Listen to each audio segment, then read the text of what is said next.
Hi hello friends, welcome to my channel. இன்றைக்கி நம்ம சேனலில் என்ன வீடியோ பார்க்க போகிறோம் அப்படின்னா, நான் என்னோடய அக்கா வீட்டுக்கு அதாவது சென்னைக்கு போயிருந்தேன். அதை தான் இந்த வீடியோவில் உங்ககிட்ட சொல்லலாம் அப்படின்னு இருக்கேன். உண்மையாகவே சென்னை லைஃப் எனக்கு பிடிச்சிருந்தா இல்லையா அப்படிங்கிறத தான் நான் இதில் உங்ககிட்ட ஷேர் பண்ண போகிறேன். வாங்க வீடியோக்குள்ளே போகலாம். ஃபஸ்ட்டு டைம் வாழ்க்கையிலே சென்னைக்கு போயிருக்கேன். சின்ன வயசில் ஸ்கூல் படிக்கும்போது மதுரை, திருச்சி, தஞ்சாவூர், விழுப்புரம் இந்த ஏரியாக்கெலாம் பஸ்ஸில் போயிருக்கோம். ஆனால் அது அறியாத வயசு. இப்போ விவரம் தெரிஞ்ச அப்புறம் நம்ம ஊட்டி, கொடைக்கானல் எல்லாமே போயிருக்கோம். ஃபுல்லாக கார், அதுக்கப்புறம் ஏர் பஸ் இந்த மாதிரியே போய் பழகியிருக்கேன். ட்ரெயின் டிவியில் தான் நான் பார்த்துருக்கேனே தவிர நேரில் பெருசாக பார்க்குற மாதிரியும் எனக்கு சிச்சுவேஷன் கிடைக்கல. அதே மாதிரி நான் ட்ரெயினில் போன அனுபவமும் எனக்கு எப்படி இருக்கும் அப்படின்லாம் தெரியாது. அந்த ஒரு ஹாப்பினஸ்ஸை தான் நான் இந்த வீடியோவில் உங்கள் கூட ஷேர் பண்ணுறேன். இதுதான் எங்கள் திருநெல்வேலி மாவட்டம். திருநெல்வேலி மாவட்டத்தில் ஒரு குட்டியோண்டு ஊரில் தான் நாங்கள் இருக்கோம். எங்கள் ஊருக்கு பக்கத்தில் வள்ளியூர் உண்டு. அங்கே நாங்கள் ரயில்வே ஸ்டேஷன் போய் ட்ரெயின் ஏறியாச்சு. சாயந்தரம் போல் தான் ஏறினோம். அந்த கிளைமேட்டுக்கு உண்மையாகவே ட்ரெயினில் போகிற அந்த ஃபஸ்ட்டு எக்ஸ்பீரியன்ஸ் அவ்வளோ சூப்பராக இருந்து, இயற்கை காற்று நம்மளை தாளாட்ட அந்த ட்ரெயின் வண்டி கடகடன்னு ஓடுறதுக்கு ஃபஸ்ட் டைம் பார்த்திங்களா, மனசுக்குள்ளே அப்படியே ஏதோ ஒரு பட்டாம்பூச்சி பறந்த மாதிரியே இருந்துச்சு. இதுதான் எங்கள் திருநெல்வேலியோட தாமிரபரணி ஆறு. பார்த்துக்கோங்க, சூப்பராக இருக்குது பார்த்திங்களா. எப்படி தான் நம்ம எந்த நாட்டுக்கு எந்த கண்டத்துக்கு எங்கே போனாலும் நம் நாட்டுக்கு ஈடாகுமா அப்படிங்கிற மாதிரி தான் நம்ம எங்கெங்கே போய் தனியாக வாடகைக்கோ இல்லை வெளியூரில் போய் குடியிருந்தாலும் சொந்த ஊர் அப்படிங்கிறது நமக்கு பூர்வீகமானது. இன்னொன்று நமக்கே அது ஒரு சொர்க்க பூமியாக தான் இருக்கும். நம்ம இப்போ வெளியில் சுற்றி பார்க்க போகிறதெல்லாம் சும்மா ஒரு சொந்தக்காரவங்க வீட்டுக்கு போயிட்டு வர மாதிரி. சாயந்தரம் ட்ரெயின் ஏறி அப்புறம் எங்களுக்கு பசியே இல்லை. ஏன்னா ட்ரெயினில் ஃபுல்லாக சமோசா, வடை, பஜ்ஜி, இட்லி இப்படியெல்லாம் வந்துகிட்டே இருந்து நான் எனக்கு ஏதாச்சும் தேவைன்னா மட்டும் 1-2 ஸ்நாக்ஸ் வாங்கி சாப்பிட்டுட்டு அப்படியே அடுத்த நாள் காலையில் அக்கா வீட்டுக்கு போயாச்சு. அக்கா வீட்டில் ஒரு குட்டி பட்டாசு இருக்கான். இப்போ என் மடியில் படுத்துருந்தேன் பார்த்திங்களா, சித்தின்னா அவ்வளோ பாசம். எதுக்கு அப்படின்னா, எங்கள் வீட்டில் நாங்கள் 4 அக்கா தங்கச்சியா, எங்கள் வீட்டில் பசங்க யாருமே கிடையாது. அதனால் எங்கள் வீட்டில் ஃபஸ்ட்டு அக்காவுக்கு பிறந்த பையன் தான் இவன். அப்படிங்கும்போது எவ்வளோ பாசம் இருக்கும். அவனை பார்க்குறதுக்காகவே நான் சென்னைக்கு போனேன். அவனுக்கு கொஞ்சம் ஸ்வீட்டு, ஸ்நாக்ஸு, விளையாட்டு ஜாமான் எல்லாமே வாங்கி கொடுத்துருந்தேன். அவன் ரொம்ப ஹாப்பியாக இருந்தான். இவன் தான் நம்ம தலைவர் தான். அப்புறமா கொஞ்சம் நேரம் ரெஸ்ட் எடுத்துகிட்டு மத்தியானம் நல்லா சாப்பிட்டு முடிச்சுட்டு ஈவினிங் போல் நாங்கள் பக்கத்துலேயே இருக்கக்கூடிய ஒரு பார்க்குக்கு போனோம்.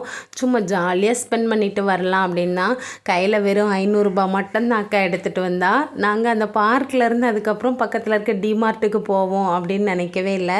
ஃபஸ்ட்டு இந்த பார்க்கை பார்த்தோன்னே எனக்கு அவ்வளோ ஹாப்பினஸ் ஆகிட்டு. ஏன்னா எங்கள் ஊர் பக்கத்தில் இந்த மாதிரி பார்க் ரொம்ப தூரம் தள்ளி இருக்குது. என்னோடய ஹஸ்பண்ட் கூட்டிகிட்டும் போக மாட்டாங்க. கேட்டால் நீ என்ன சின்ன பிள்ளையா அப்படின்னு சொல்லிடுவாங்க. ஆனால் இங்கே இந்த சின்ன பசங்கள்லாம் விளையாடும் போது எனக்கு அப்படியே சின்ன வயசு ஞாபகம் சூப்பராக இருக்குது பார்த்திங்களா. நான் ரொம்ப ஹாப்பியாக எல்லா பிள்ளைங்களையும் நல்லா விளையாடுங்க அப்படின்னு சொல்லிட்டு நானும் வீடியோ எடுத்துகிட்டே இருந்தேன். எங்கள் அக்கா பையன் வேறு, சித்தி நான் வலிக்க விளைறேன், என்ன வீடியோவில் காட்டுங்க சித்தி அப்படின்னு. சரி அப்படின்னு சொல்லி அவன் வந்துக்கிட்டு இருக்கான் பார்த்திங்களா, அதெல்லாம் அவனே அப்படியே கவர் பண்ணியாச்சு.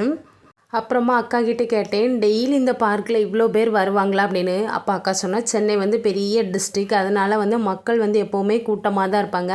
ஒரு சின்ன டீ கடையிலேருந்து இந்த மாதிரி பார்க்கு, ஒரு துணி கடை, எல்லா இடமும் எனி டைம் கூட்டமாக தான் இருக்கும்.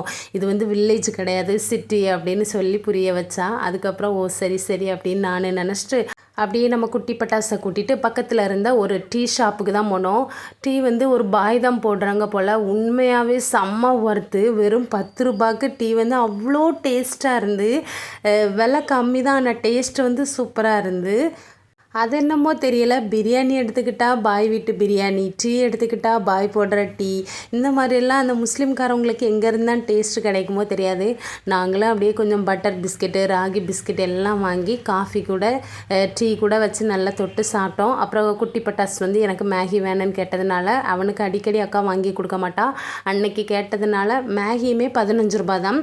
வீட்டில் செய்கிற மாதிரி தான் நார்மலாக தான் இருந்து அதே செஞ்சோம். அப்புறம் அக்கா சொன்னால், வா டிமார்ட் உனக்கு காட்டுறேன், நீ பார்த்துருக்கவே மாட்டா அப்படின்னு சொன்னோடனே நானும் ஐயா ஜாலி, இதுதான் நல்ல டைம் அப்படின்னு நினச்சிட்டு கடைக்குள்ளே சும்மா தாங்க போனோம். ஏன்னா கையில் எங்கள் அக்கா மொபைல் எடுத்துகிட்டு வரல. அதுக்கப்புறம் நான் மட்டும் தான் மொபைல் வச்சுருந்தேன். என்னோடய ஜிபேயில் காசு இல்லை.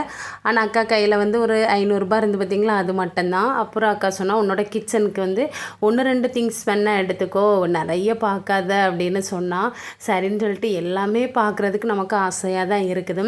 ஆனால் இந்த கடை யாருக்கு ஒர்த்து அப்படின்னா, நிறைய பிள்ளைங்க வச்சுருப்பாங்க பார்த்திங்களா, வீட்டில் 4-5 பிள்ளைங்க பிள்ளைங்க. அப்படிப்பட்ட பிள்ளைங்க இருக்கிற வீட்டுக்கு வந்து இந்த கடைக்கு போனால் நிறைய ஆஃபரில் எடுக்கலாம். ஆனால் தேவை உள்ளதை மட்டும்தான் எடுக்கணும். கண்ணில் கண்டதெல்லாம் நம்ம வந்து பறக்கக்கூடாது.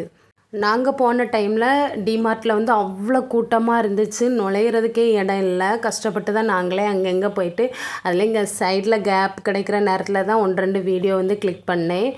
இப்போ நான் காட்டுறேன் பார்த்தீங்களா, இந்த பொரிக்காஞ்சட்டிலேருந்து எல்லாமே அவ்வளோ வெயிட்டாக இருக்கும். வெறும் 99 ரூபா மட்டும்தான். அப்புறம் நிறைய இந்த குட்டி குட்டி கண்டெய்னர் எல்லாமே 50 ரூபாய்க்கு செட்டாக 6, 7, 8 அப்படி செட்டாக எடுக்கலாம். நம்ம வீட்டுக்கு கடுகு, சின்ன ஜீரகம் எல்லாம் போட்டு வைக்கிறதுக்கு நிறைய பொருள் வந்து ஆஃபரில் இருந்த மாதிரி இருந்து, 1-2 பொருள் வந்து ஆஃபர் இல்லாத மாதிரி இருந்து, அதெல்லாம் நமக்கு நஷ்டம் மாதிரி தான் இருந்து.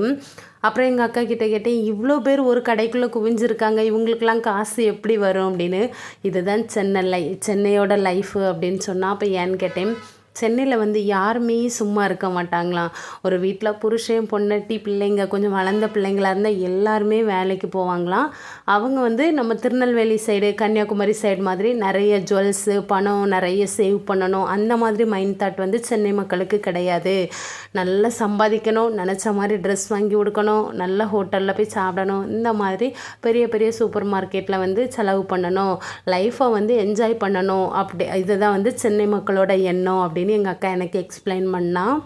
அதை கேட்கும்போதே எனக்கு வந்து கொஞ்சம் பிடிச்சிருந்து. ஆனால் எந்த ஒரு விஷயத்துலையுமே நமக்கு வந்து ப்ளஸ் பாயிண்ட்டாக இருக்குது, மைனஸ் பாயிண்ட்டாக இருக்குது. ஏன்னா நம்ம வந்து பணத்தை சேமிக்கணும் அப்படின்னு நினைப்போம். எதுக்காகனா மற்றவங்கள மாதிரி நம்ம லைஃப்பில் முன்னேறணும். நாளைக்கு ஒரு நாள் நமக்கு வந்து உடம்பு சரியில்லாத நேரத்தில் ஒரு 50 வயசு தாண்டி நம்ம படுக்கையிலையோ இல்லை நமக்கு ஏதோ ஒன்று ஆயிட்டு அப்படின்னா நம்மளை கையை நம்பி காசு இருக்கணும், கொஞ்சம் லேண்ட் இருக்கணும் இப்படின்னு நினைப்போம். இதுதான் சேவிங்ஸு. ஆனால் எதுவுமே நம்மளை நம்பி இல்லை, ஒரு இருக்கிறதுக்கு சொந்த வீடு கூட இல்லை அப்படின்னா இது வந்து கஷ்டம் பார்த்திங்களா. அதனால் அக்கா சொன்ன விஷயத்தில் வந்து ப்ளஸ் பாயிண்ட்டும் இருக்குது, மைனஸ் இருக்குது. ஃபுல்லாக சேவிங்ஸு, சேமிப்பு அப்படின்னு இறங்கிட்டால் நம்ம லைஃப்பை வந்து என்ஜாய் பண்ணவும் முடியாது. அவள் சொல்கிறதும் கரெக்டு தான். இப்போ காட்டுறேன் பார்த்தீங்களா, இது வந்து எங்கள் அக்கா இருக்கக்கூடிய ஒரு வாடகை வீடு தான். அக்காவும் வேலைக்கு போகிறா, அத்தானும் வேலைக்கு போகிறாங்க.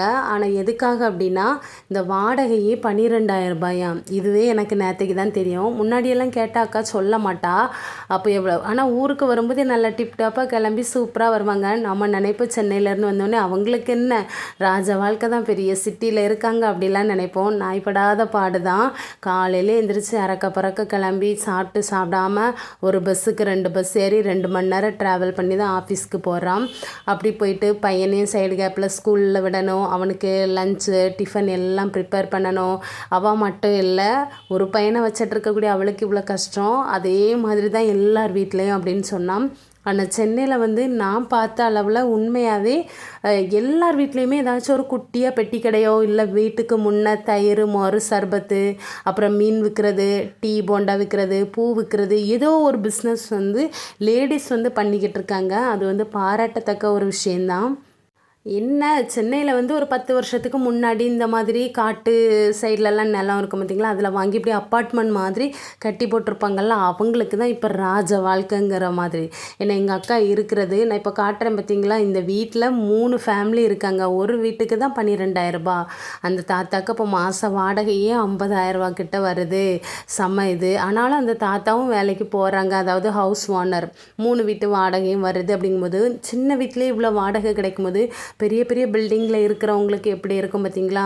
சென்னை லைஃப் வந்து நான் பிடிக்கல அப்படி சொல்ல மாட்டேன். ஆனால் வீட்டுக்குள்ளே ஃபுல்லாக எல்லாருமே நம்ம கிராமத்து சைடு மாதிரி வெளியில் வர மாட்டேங்கிறாங்க, வீட்டுக்குள்ளே இருக்காங்க. ஏன்னா அவங்களுக்கு அந்த சண்டே ஒரு நாள் தான் லீவு அப்படிங்கிறதுனால வீட்டிலேயே சமைச்சு சாப்பிட்டுட்டு ஈவினிங் டைம் பார்க்கு, பீச் அப்படி போகிறாங்க.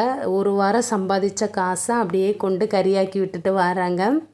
அந்த பழக்கம் வந்து அவங்கக்கிட்ட இருந்து நான் அவாய்ட் பண்ணணும் அப்படின்னு நான் எடுத்துக்கிட்ட ஒரு பாடம். அவங்கக்கிட்ட இருந்து நான் கற்றுக்கிட்டது, நம்மளும் ஓயாமல் உழைக்கணும், ரெஸ்ட் எடுக்கக்கூடாது, உழைக்கக்கூடிய வயசில் வந்து உழைக்கணும் அப்படிங்கிற ஒரு அழகான பாடத்தை வந்து அந்த சென்னை மக்கள்கிட்ட நான் கற்றுக்கிட்டது. ஏன்னா நான் வந்து கிராமத்தில் இருந்தேன்னா ஒரு சிட்டி சைடை இப்போ பார்க்க போயிருக்கேன். நல்லா இருந்து, வித்தியாசமாக இருந்து, லைஃப்பில் வாழ்ந்தால் இப்படி ஒரு இடத்துலையும் கொஞ்ச நாள் வாழ்ந்து பார்க்கணும் அப்படின்னு ஒரு சின்ன ஆசையோடு அப்படியே இருந்தேன். அதுக்கப்புறம் எனக்கு ஒரு நாள் எடுத்த வீடியோ தான் இது. இன்னொரு நாள் கொஞ்சம் எனக்கு வந்து வயிறு வலி கொஞ்சம் ப்ராப்ளம் தான். அப்புறம் அன்றைக்கி ஃபுல்லாக நான் வீடியோ எடுக்கலை. அப்புறம் ஒரு வழியாக அடுத்த நாள் வீட்டுக்கு வந்தாச்சு. என்னோடய சொந்த வீட்டுக்கு வந்தாச்சு. என்னதான் இருந்தாலும் அக்கா தங்கச்சியாக இருந்தாலும் உடன்பிறப்பு பார்த்திங்களா, வரும்போது கொஞ்சம் எனக்கு வந்து அழுக வந்துடுச்சு. அதே மாதிரி தான் அக்கா பையனும் சித்தி போகாதன்னு சொல்லும்போது அந்த வார்த்தை எனக்கு மனபாரம் வந்துடுச்சு. போகும்போது இருந்த சந்தோஷம் வரும்போது என் முகத்தில் சுத்தமாக கிடையாது. ஏதோ இந்த வீடியோ மூலமாக எனக்கு மறுபடியும் அக்கா வீட்டு எண்ணங்கள் வந்து வந்திருக்கு. வீடியோ பிடிச்சிருந்து அப்படின்னா லைக் பண்ணுங்கள். பாய்.